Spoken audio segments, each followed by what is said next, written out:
রব্বুল আলামিনের কাছে প্রার্থনা করব গত 2-3 দিন পূর্বে আমাদের এই বাংলাদেশে ঢাকা উত্তরায় যে বিমান দুর্ঘটনা ঘটেছে, বিশেষ করে কচি নিষ্পাপ মাসুম বাচ্চারা যে বিমান দুর্ঘটনায় নিহত হয়েছে, তারা জানতো না বা তাদের কোনো পাপ নেই, হঠাৎ মৃত্যু।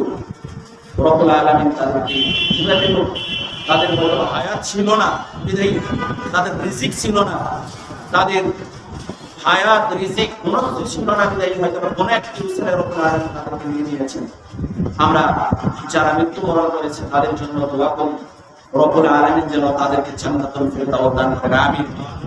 রব্বুল আলামিন যারা এই বিমান দুর্ঘটনায় আহত হয়েছে তাদের জন্য শেফায়ে কামেলা দান করেন। আমিন।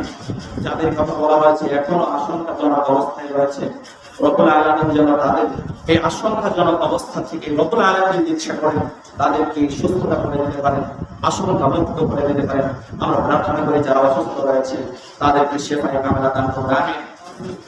যারা নিহত হয়েছে তাদের পরিবারকে যেন ধৈর্য ধারণ করার তৌফিক দান করেন। আমিন।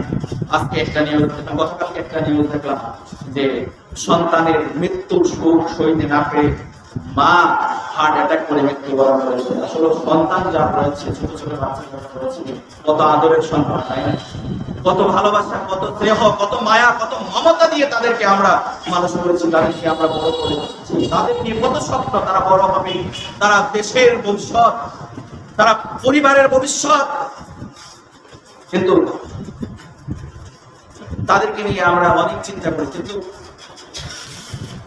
আমাদের আরেকটা বিষয় নিয়ে চিন্তা ভাবনা করা উচিত ছিল।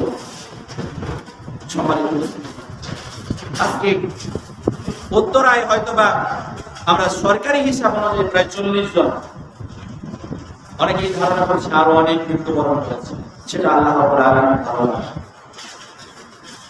সরকারি হিসাবে যদি আমরা ধরি 40 জন শিশু বা 40 জন মানুষ মৃত্যুবরণ করেছে,